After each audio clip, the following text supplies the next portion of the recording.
Welcome back to another episode of the Jacob Johnston Show. Yes, unless you've been living under a rock, you understand what is going on with GameStop. And this, in my view, is, yes, the David versus the Goliath, the average person versus the social elitist. And here's just a brief summary in case you don't know what I'm talking about. And Wall Street is losing its mind, and Wall Street now wants to change the rules of the game because a bunch of people with accounts ranging from $500 to $2,500 are taking down the billionaires. It is a rebellion between Wall Street and internet traders. So you've got these smaller retail investors that often use apps like Robinhood and TD Ameritrade that are fighting big institutional investors like hedge funds that are betting stocks will fall. And you've got companies like GameStop that are caught right in the middle. So let's focus on GameStop because everyone's talking about it. Just last year alone in April, the share price was well below $3. The company has been falling over the last few years because not as many people are going into stores to buy video games. You can buy a lot of that online. Hedge funds noticed this downward trend and they decided, hey, let's short GameStop and bet the stock will fall so they can make some money. You had the retail investors, these guys that are on Reddit forums, on TikTok, these smaller players, they saw what the hedge fund guys were doing and decided, hey, let's buy GameStop to push the price up. Yes. Now, yes, I know the shirt is wrinkled and it looks really bad. I understand that, and it is purposeful. You know, the average person, the David versus the Goliath. All right, now, I know you can go all over the place, and there's been endless coverage about what's going on. You understand what they're doing. You understand how they organized it. And, you know, you got people cheering them on, and you got people saying, hey, this is really bad. At least, you know, the elitists are saying this is really bad. And all the while, a lot of us are also thinking, hey, this is pretty funny. But instead of going through and getting back and forth between the goods, the bads, the pros, and the cons, I'm going to go ahead and put this into context for you. This is just a symptom of a much larger problem, one that has been brewing in this country for quite a few years now. You know, even just a little bit before Obama took office, where a lot of people are outraged over the social elites. And it's because of the double standards. We're tired of there being one set of rules and standards for this group of people and another set of rules and standards for this group of people over here. And one side gets all the favorable rules and treatments, and the other side are pretty much being kicked down and knocked down and, you know, kicked and, you know, and prevented from being able to get up. And it's been part of this whole problem as our free market capitalism has been basically replaced by cronyism. You know, where we no longer really have a true free market capitalism. Now, the Democrats, yes, they've gone through and they've been purposely undermining and sabotaging the free market and capitalism for a long time because they want to impose as much pain and suffering as possible so that they can go off and say, see, that's what capitalism is, even though it's not actually capitalism, and then say, see, it's so wrong, it's bad, we need to switch to socialism. But what we are seeing is the results of what happens as we move towards socialism and away from the free markets. We see different sets of rules. And we've been seeing this throughout, you know, the decades, ever since, you know, let's say going back to 2000. You know, back when we see, you know, the economy's crashed, we get one side that's constantly bailed out and the other side told, whatever. So let me go ahead and put this into further perspective. See, you have a bunch of people, right? They built businesses. Hey, great for them. They managed to build up those businesses and make a lot of money. Hey, great, that's free market. But then they start using that money to buy off politicians. You know, the RHINOs and pretty much the entire Democrat Party. They fund their campaigns and help buy their way into office. And if they can't get into office, no matter how much money they spend in there, and they can't get enough votes, well, they find other ways to get into office, don't they? We saw that recently. So they get into office, and now those same people that went off and because they were able to engage in the free market, all of a sudden realize that, hey, you know, there was somebody else here, maybe, or maybe they created something innovative, but hey, you know what? I'm here. I'm at the top. I got a lot of money. But what if a competitor decides to start up? What if someone finds a way to, create the same type of product at the same quality, but without violating patents? Oh my God, especially in the service industry. Oh my God, there could be a competitor. So what do? They go to the politicians and they go, hey, remember all that money I dumped into your campaign? Well, now it's time to pay me back. I need you to issue new laws, new regulations in order to protect me from competition. And so what do the politicians do? They implement new laws and regulations, raising the cost and the barriers of entry so that it's much harder and much more expensive for competitors to enter the market to try and offer better service at a better price or similar service at the same price. They disrupt free market capitalism and engage in protectionist policies. And of course, the politicians, they always have an excuse, a claim that it's for the benefit of society, right? The benefit of the environment or whatever. They always have an excuse for implementing these protectionist policies. And so they implement that. And now these people are sitting there at the top having all these new laws and regulations passed by their bought and paid for politicians to protect them from competition. And so the next guy comes around and goes, you know what, I can do this better.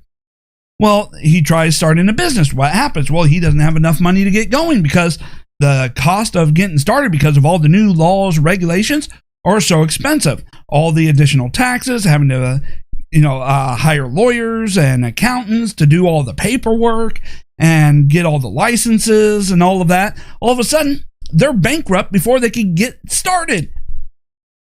Or they fail within the first 5 years because they can't afford the people needed to navigate all those laws and regulations. And of course, the political class, they don't care.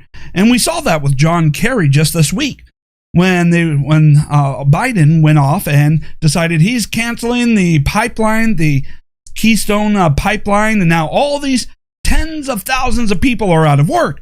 And what's John Kerry's response? This social elitist, this 1%? Well, just go make solar panels. Really? Something tells me that, one, the skills needed to make solar panels are different than the skills needed to be a part of building that pipeline. Just something tells me there's a mismatch between the skills and abilities. Two, well, those solar companies, they tend to be elitist snobs, don't they? You think they're going to go off and hire a bunch of former oil workers? Especially with the way the left works. So, no, you're going off and saying just get solar panels as if they have the qualifications for solar panels because it's a different skill set. Or that these solar panel companies are actually going to hire them, especially when you have flooded the marketplace with so many illegal immigrants that will work those jobs for far less money.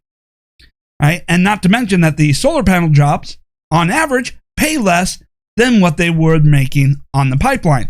So it's the complete callous nature and the uncaring feeling of the social elitists towards the working class and how they're constantly issuing protectionist policies. But then we see what happens when things tend to go bad.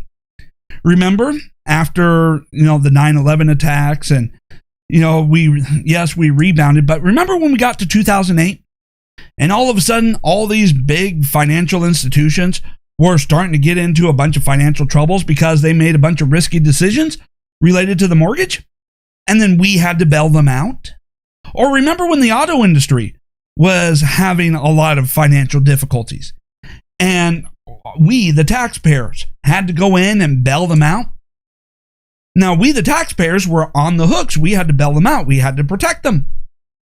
Why? These CEOs, though, of these companies that we had to bail out and protect from their own bad decisions were already part of the 1%, and we're still going to remain 1%ers. So we went in and we bail them out. So we see these different sets of rules. When the big guys get into trouble after making some bad decisions, we little guys have to, through our tax dollars, pay to bail them out. But when the reverse happens, and we, the little guys, make bad decisions and we're on the verge of bankruptcy, no one's there to bail us out. No one's there to help us. So it's that double standard that is so frustrating. It's that double standard that has really been boiling up and creating a lot of the social problems that we see in this country. And plus, the politician class going off and trying to act like they can manipulate and direct that anger and fear for political gain. And just try and blame it all on their political opponents when really both sides have a lot to do with it. Now conservatives don't have anything to do with it because conservatives, well, until the Trump administration, conservatives haven't had any control or influence in Washington since Reagan left office. And even then, the conservative influence was very minimal.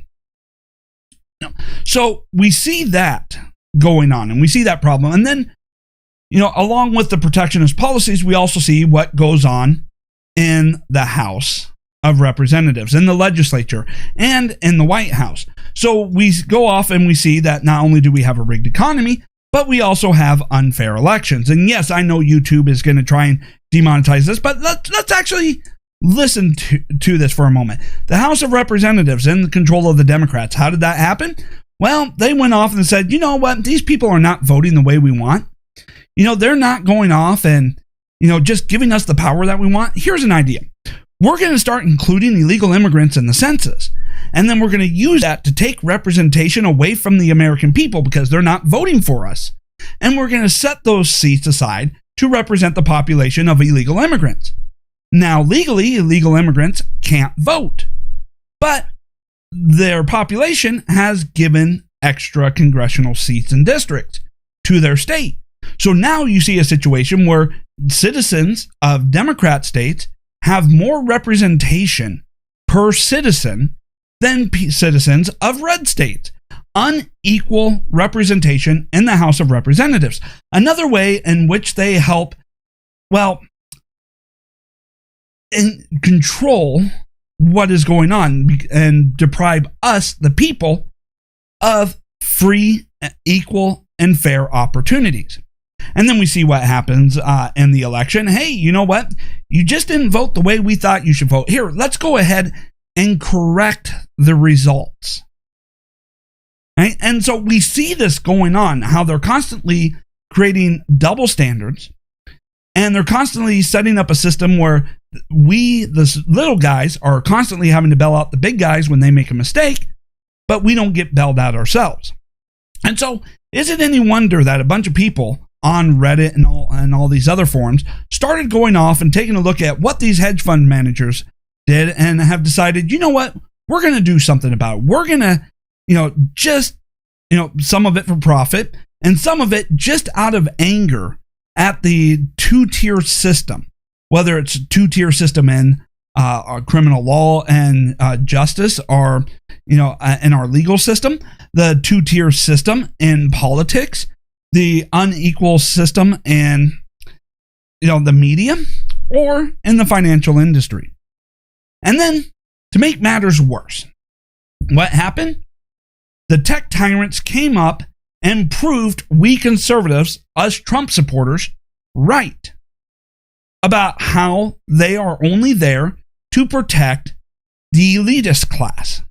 So, when we go through and we take a look at what happened, as everything that was going on with GameStop and a couple other stocks were going up, and Wall Street was losing billions of dollars to the little guy, right? To the David. Goliath was losing billions of dollars to David. What happened? The tech company stepped in, right? The Reddit forums and all the spaces on social media in which these groups were communicating and being able to organize, boom, they were wiped off of social media. Silence. Complete censorship. You're not allowed to communicate and talk with each other anymore, because you're doing too much damage to the elitist class. And then we see the financial institutions, these investment apps and our investment firms, such as Robinhood, TD Ameritrade. Well, they go off and they see Wall Street is taking a big hit and the little guy is finally winning for once. So what do? They start blocking investment trades. They stop blocking your ability to continue purchasing and driving the stock values up. Just like with Trump supporters and real conservatives, when we were pointing out, hey, there were some funny things going on in this election that don't seem right. The tech companies stepped in and made sure to silence us, to take down our posts, ban us and block us. Being able to say, hey, don't you dare say anything or we're going to remove you, or just remove you, right? Just as they did that with the election, because too much information was getting out, the tech tyrants are also band together to protect Wall Street. And so we are seeing, once again, the elitist class having a different set of rules and are in control of all the infrastructure needed to implement that rules, even if the government themselves doesn't step in right away in order to protect themselves.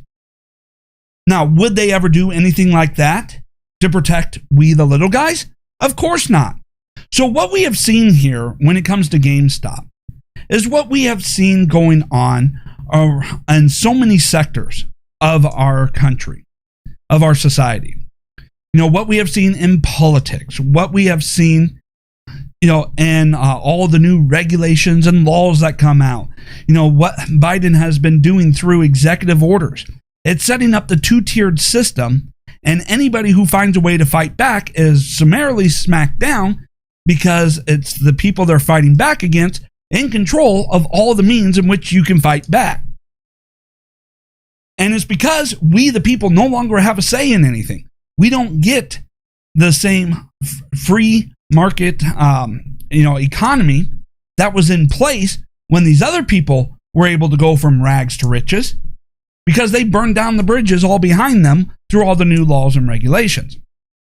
We don't see the same opportunity for equal representation in government, or, through, well, I guess I can't say it because then YouTube will undoubtedly ban this video. Now, if you're watching this on Rumble or BitChute, which is where you should be watching this video, by the way, then you understand why it is we can't say, what has become Voldemort, that which shall not be named.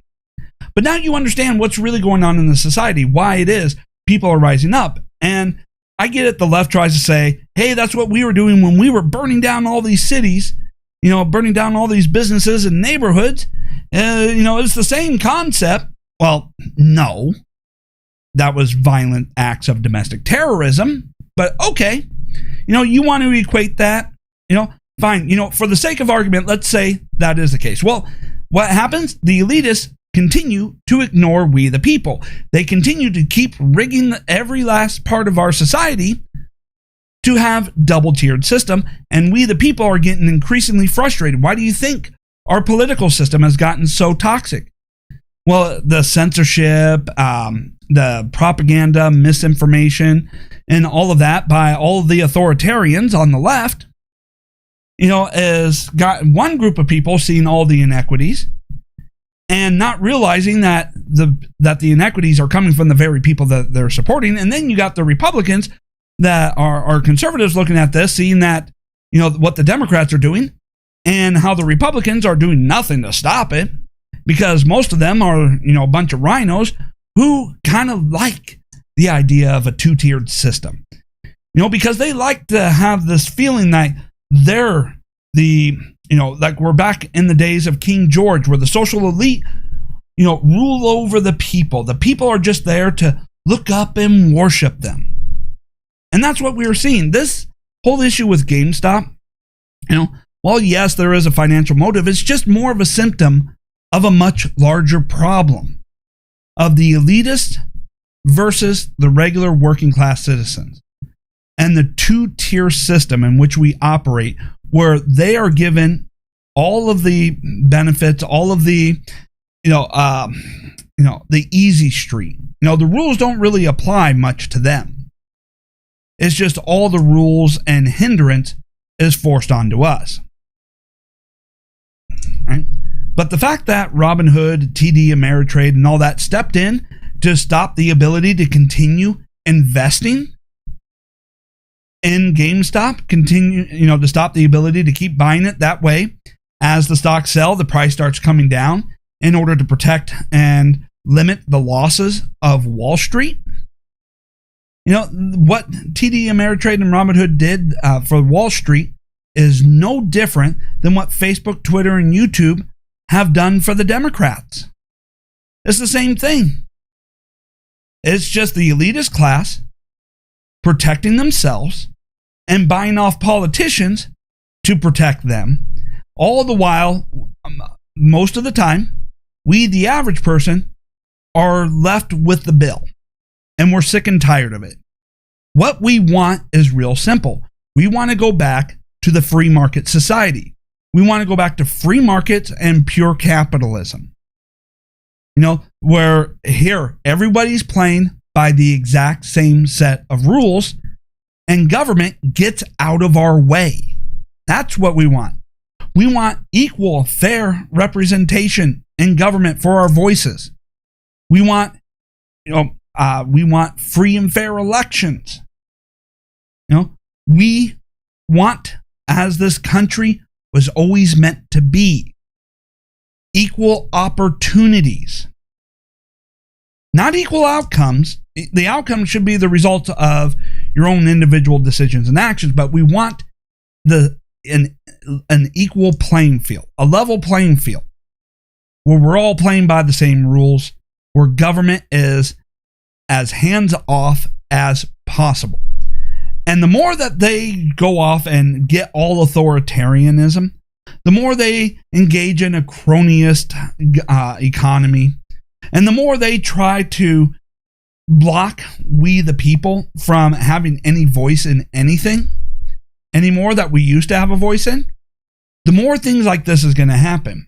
Because you could think of this as more or less as warning shots across the bow saying, hey, knock it off. Get your act together.